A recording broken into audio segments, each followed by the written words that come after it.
Se a dúvida chegar, saiba que Deus é capaz de acabar com as guerras, trazendo tempos de paz. Deus é nosso refúgio. Deus é nosso refúgio. Por isso não temos Medo de nada. Deus é nosso refúgio. Deus é nossa força. Por isso nós não temos medo de nada. Medo de nada. Medo de nada. De nada. Amados irmãos e irmãs, a graça e a paz do nosso Senhor e nosso Salvador Jesus Cristo. Mais uma vez estamos reunidos para estudar a carta de Tiago, hoje especificamente o capítulo 3, os versos 13 a 18, continuando aquela nossa conversa sobre a verdadeira religião ou como a fé cristã genuína se manifesta. Mas antes de lermos o texto, meditarmos e aprendermos aquilo que o Senhor tem para a nossa vida, vamos orar? Obrigado, Deus bendito, por esse momento. Obrigado pela Tua Palavra Santa, pela Tua Palavra que nos edifica, que nos transforma, que nos renova, palavra que nos abençoa. Que nessa manhã, ó Deus bendito, Teu Espírito Santo, que inspirou esta palavra, ilumine, Senhor, a nossa mente, o nosso coração, para que possamos não apenas compreender a Tua Palavra, mas amá-la, e amando-a, Senhor, possamos viver todos os dias em obediência, em reverência, em resposta ao Seu chamado para a nossa vida. Nós oramos em Jesus Cristo, nosso Senhor e nosso Salvador, hoje e sempre. Amém. Pois bem, capítulo 3, versos 13 a 18, Tiago nos diz assim: quem entre vocês é sábio e inteligente? Mostre as suas obras em mansidão de sabedoria, mediante a sua boa conduta. Se pelo contrário vocês têm em seu coração inveja amargurada e sentimento de rivalidade, não se gloriem disso, nem mintam contra a verdade. Esta não é a sabedoria que desce lá do alto, pelo contrário, é terrena, animal e demoníaca. Pois onde há inveja e rivalidade, aí há confusão e toda espécie de coisas ruins. Mas a sabedoria lá do alto é primeiramente pura, depois pacífica, gentil, amigável, cheia de misericórdia e de bons frutos, imparcial, sem fingimento. Ora, é em paz que se semeia o fruto da justiça para os que promovem a paz. A primeira coisa que nós precisamos nos lembrar é o contexto, desse texto que nós acabamos de ler. Tiago está naquela longa sessão sobre a verdadeira religião ou como a verdadeira fé cristã se manifesta. E hoje, nesse texto, nós vamos conversar sobre essa sabedoria na prática, como nós podemos viver como sábios no meio de um mundo cheio de tanta maldade, E vamos perceber várias facetas dessa sabedoria, como essa sabedoria na prática pode se manifestar. Pois bem, ele começa dizendo, quem entre vocês é sábio e inteligente? É uma pergunta retórica. Essa pergunta retórica quer fazer com que o leitor, ao lê-la, ou pressupõe que o leitor, ao ler o texto, faça uma reflexão, olhe para dentro de si mesmo, preste atenção naquilo que tem no coração. Você se considera sábio e inteligente? Tiago está fazendo essa pergunta para os irmãos e irmãs que receberam aquela carta espalhados por toda a Judéia, cristãos, na maioria, como nós já vimos, convertidos do judaísmo. E então Tiago responde, mostre as suas obras em mansidão de sabedoria, mediante a sua boa conduta. É interessante que ele liga a sabedoria aqui com o ser manso, de ter um coração que não está em guerra, é um coração que não produz guerra. Nós vamos perceber que esse assunto vai se desenvolver, e no nosso próximo texto, né, do próximo domingo, esse assunto sobre a guerra vai ser plenamente desenvolvido. Mas aqui ele diz então: mostre as suas obras em mansidão, mediante a sua boa conduta. Ou literalmente, né, que a sabedoria se revela na conduta. Essa boa conduta aqui é aquela conduta que promove o bem, é a conduta que promove a bondade, que é o fruto da mansidão, né? Verso 14: se pelo contrário vocês têm em seu coração inveja amargurada e sentimento de rivalidade, não se gloriem disso, nem mintam contra a verdade. Aqui nós percebemos o Tiago nos mostrando o que o sábio não faz, né? Ao contrário daquela mansidão, que é fruto da sabedoria, cuja a consequência, cujos atos decorrentes são atos de bondade, são frutos de bondade. Aqui, ao contrário, nós temos um conhecimento que tornou o conhecedor um fanático. Ele se tornou um fanático amargo. E a gente consegue compreender isso olhando para o texto com muita profundidade. Veja só, ele diz assim: se pelo contrário vocês têm em seu coração inveja amargurada. A palavra inveja aqui não é muito bem traduzida, porque literalmente a palavra é zelo. E aqui zelo tem a ver com aquele sentimento como o dos fariseus, né? Que amavam tanto a lei que não dava espaço para amar as pessoas, que amavam tanto a sua religião que essa religião era um obstáculo para amar o semelhante. Não tinham um coração manso, quer dizer, a fé não os tornava mais amáveis, mas os tornava mais fanáticos, amargurados, não os tornava mais aptos a amar e cuidar do semelhante, mas eles eram como cegos que levavam os outros para o abismo por conta do seu amor à lei, que era um amor que prescindia de Deus, né? Às vezes o religioso ama tanto a sua religião que se esquece do seu Deus, né? Que esquece de Deus. Ele é tão apaixonado pela verdade da sua religião, no sentido daquilo que ele acredita que é verdade, que essa sua verdade nega o próprio Deus, né? Nega a própria verdade de quem Deus é. E é isso que Tiago está querendo falar, né? Que esse zelo raivoso é exatamente o contrário da mansidão. Que a mansidão, né, que é fruto da sabedoria, que se exige do mestre, daquele que quer ensinar, daquele que quer falar a verdade, daquele que quer proclamar o evangelho, com a mansidão, ele tem atos de bondade. Aqui não, aqui você tem o contrário, um coração com um zelo raivoso, um zelo amargo, um sentimento de rivalidade, né? Que diz o texto, sentimento de rivalidade, sentimento de contenda no coração. Quer dizer, aquilo que ele acredita, aquilo que ele quer ensinar, porque está falando do sábio e daquele que se acha inteligente, portanto, o Tiago está falando da figura de alguém que está passando um conhecimento, que ele tem um coração contencioso, um coração cheio de raiva, um coração disposto a brigar, disposto a discutir, né?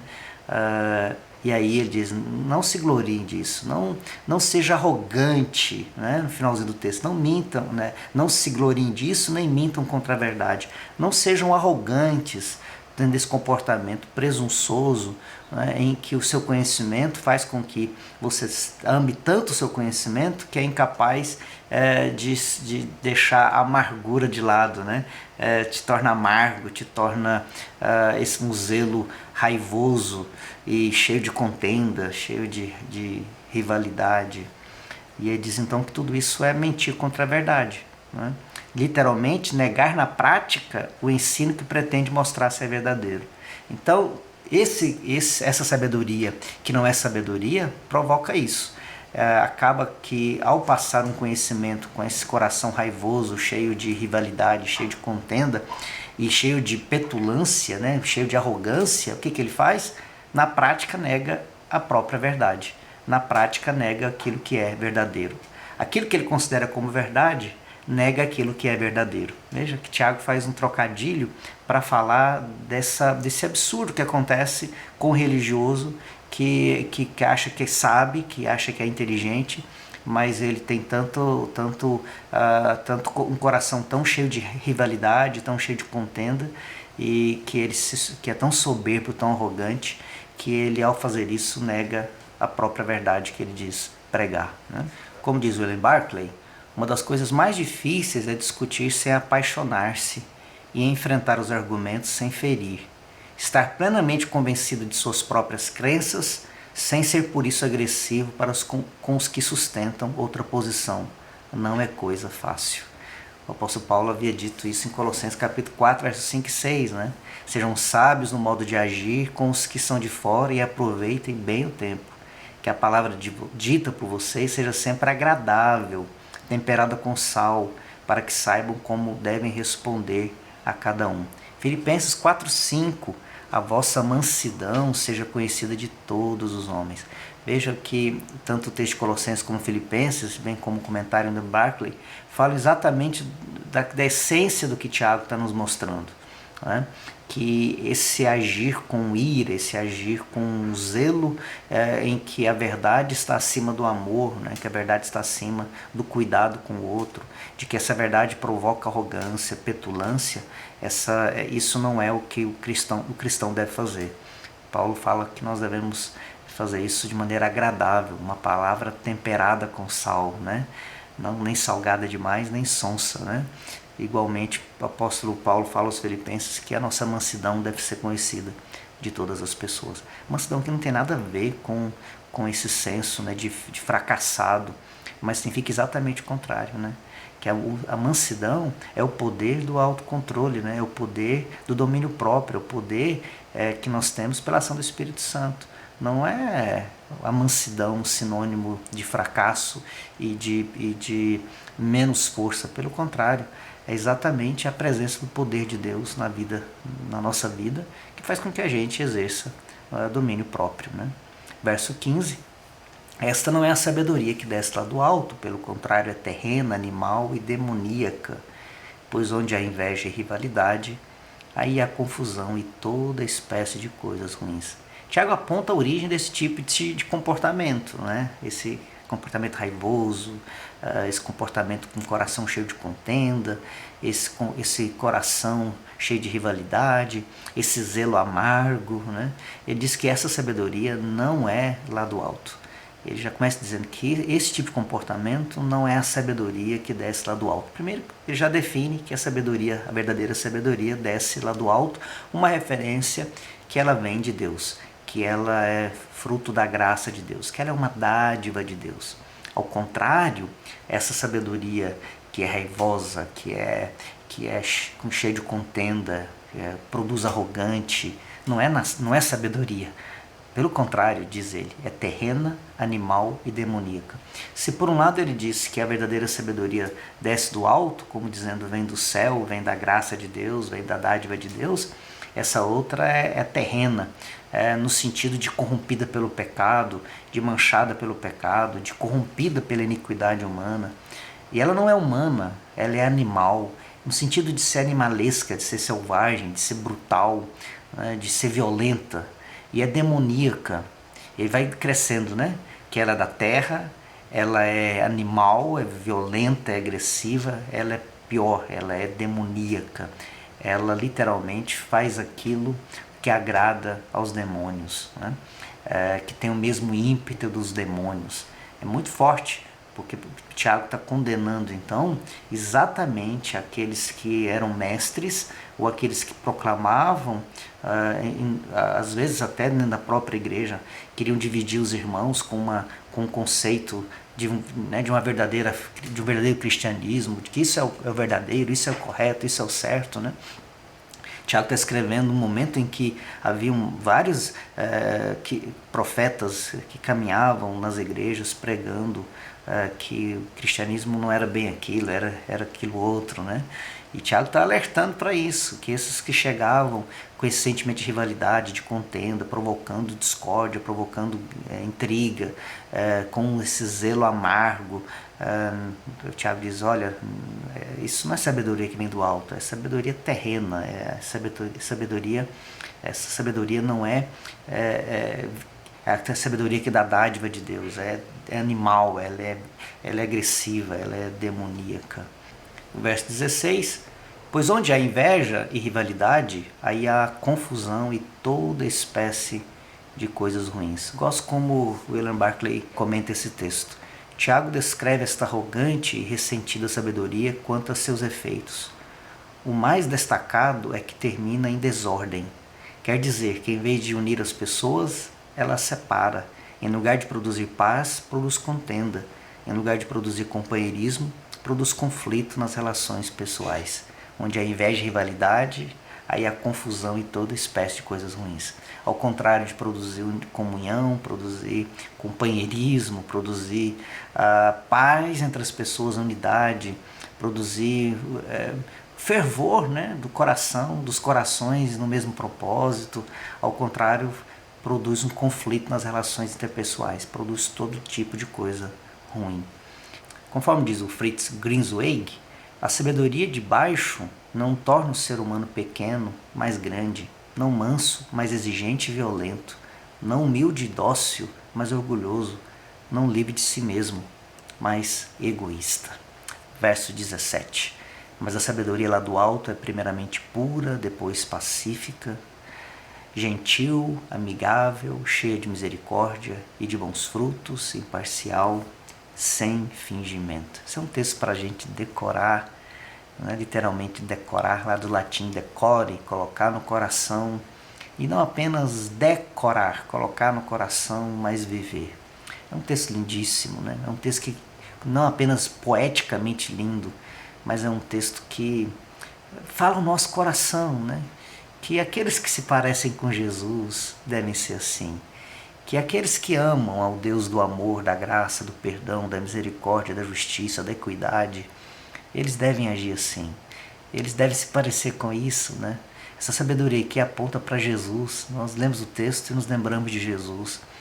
É a sabedoria que desce lá do alto, é pura, pacífica, gentil, amigável, cheia de misericórdia, de bons frutos, imparcial, sem fingimento. É o retrato de Jesus, né? É exatamente isso que Tiago quer nos mostrar, que essa sabedoria que vem do alto, é um milagre da graça de Deus, né? Porque ela nos é dada através de Jesus Cristo. Como o apóstolo Paulo vai nos dizer, né? 1 Coríntios capítulo 1, verso 30 a 31, que Jesus é a sabedoria de Deus. E por conta de Jesus, e em Jesus, e por conta da obra de Jesus na nossa vida, nós também podemos ser sábios. Nós também podemos viver essa sabedoria que é pura, pacífica, gentil, amigável, cheia de misericórdia e de bons frutos, imparcial, sem fingimento. Eu queria que você prestasse bastante atenção, porque aqui Tiago está contrapondo dois tipos, né, de comportamento no mundo. Aqueles que são agraciados, salvos pela palavra da verdade, que são alvos do amor de Deus em Jesus Cristo, eles refletem no seu cotidiano, refletem na sua vida, eles refletem no seu caráter, eles refletem no seu comportamento, aquilo que se parece com o que Jesus é. Ao contrário, aquilo que é terreno, que é animal, que é demoníaco, faz exatamente o contrário.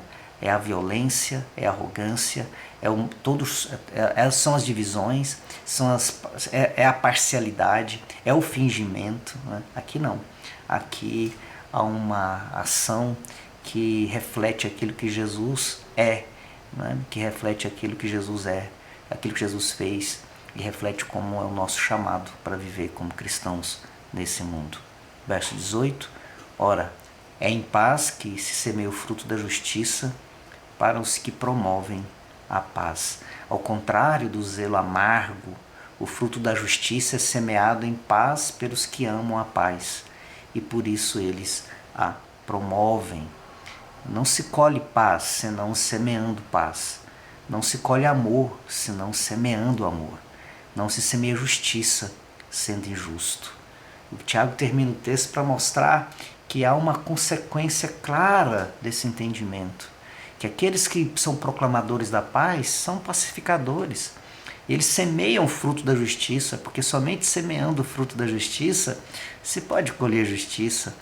E eles fazem isso porque, é claro, o nosso Senhor nos chamou para pregar as boas novas do Evangelho, as boas novas da salvação, as boas novas da restauração dos seres humanos, exatamente para arrancar-nos do reino das trevas, do reino da malignidade, para nos transportar para o reino do Filho do seu amor, já nos diz Paulo aos Colossenses.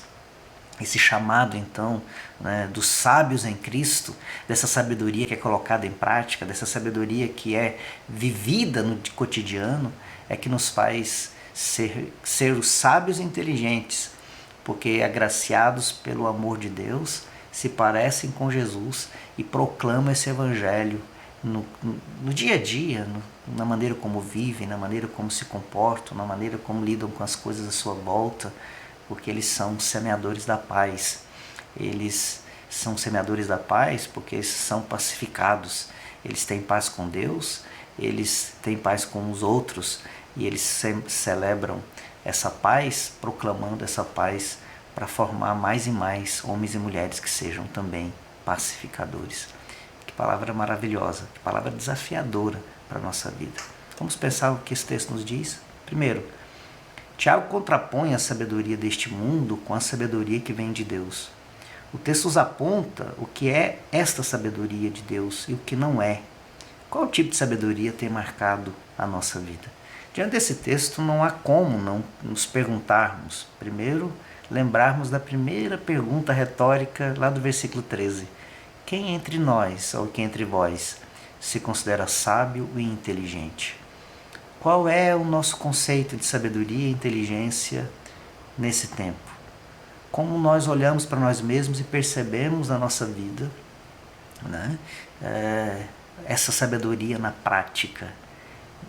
Ela se parece com aquela que é terrena, animal e demoníaca, que o resultado é tudo aquilo que é maldade, que é coisa ruim, ou nós vivemos essa sabedoria que vem lá do alto. Nós vemos o que ela produz na nossa vida, nós vemos o que ela é. É interessante que a Bíblia não deixa dúvida, né? Ela não nos deixa dúvida sobre aquilo que nós devemos crer, naquilo que devemos viver. A Bíblia não deixa dúvida sobre o nosso chamado e a nossa maneira de comportar nesse mundo. Isso não fica ao nosso critério, isso não fica de acordo com a subjetividade do que eu acho que tem que ser. A palavra de Deus não deixa isso de maneira que a subjetividade do ser humano defina o que é. A clareza é tão grandiosa, é tão maravilhosa, é tão limpa, né, que não deixa dúvida de como nós devemos viver. Em segundo lugar, temos o imperativo de proclamar o Evangelho, as boas novas de vida e esperança, mas precisamos tomar redobrados cuidados com o zelo amargo.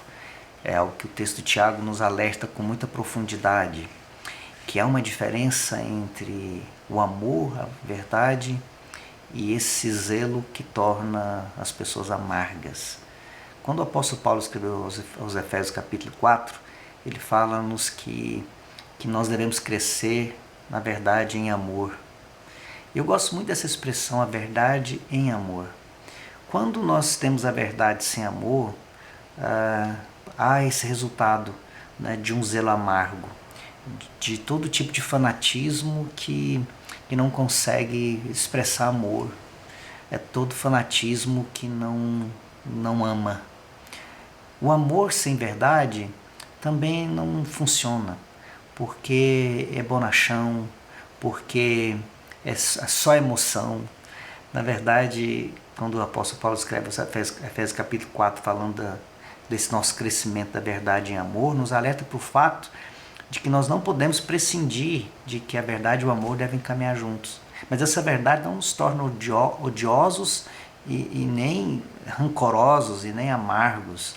Essa verdade em amor que o Evangelho nos chama a viver produz em nós uma mansidão capaz de produzir paz, de proclamar paz e proclamar o Evangelho da paz. Não há como pregar o Evangelho da Paz com rivalidade no coração, como contenda no coração. Não há como pregar o Evangelho da Paz se esse Evangelho da salvação, esse Evangelho do amor, da graça de Deus, se as palavras que saem dos lábios são como aquelas que refletem a sabedoria aqui da terra, terrena, animal, demoníaca. Não há como, diz Tiago, que o Evangelho seja proclamado senão com paz, para promover paz. Não há como proclamar o Evangelho da salvação senão com a bondade que produz atos de misericórdia. E é essa palavra desafiadora que Tiago nos traz ao coração, para também olharmos para nós mesmos e perceber até que ponto o nosso amor à verdade pode nos levar a ser amargos, a não sermos bondosos, a não sermos pacificadores, a não sermos amantes da paz, proclamadores da paz e pacificadores, porque é em paz que se semeia o fruto da justiça. Vamos orar? Ó Deus bendito, nós te louvamos pela sua palavra santa, bendita, louvamos pelo seu cuidado pela nossa história. Louvamos por esse texto tão desafiador para a nossa vida. Desafiador porque nos chama a olhar para nós mesmos e perceber como temos vivido. Qual é a sabedoria que tem conduzido a nossa vida, os nossos passos, as nossas palavras, o nosso comportamento. Faz, ó Deus eterno, que haja mesmo da parte da sua graça um milagre na nossa vida, para que não apenas amemos a tua palavra e sejamos assim incomodados por ela, mas que haja um milagre da nossa mudança, da nossa conversão, um milagre da nossa volta para Jesus, esse milagre que é capaz de mudar a nossa vida e nos fazer como gente tem que ser, gente cuja sabedoria não é terrena, nem animal, nem demoníaca, não, mas é essa sabedoria que vem lá do alto, cuja expressão aponta para Jesus Cristo, aponta que caminhamos com Jesus, porque o amamos e porque o servimos. É para a sua glória, Senhor Jesus, que nós oramos hoje e sempre. Amém.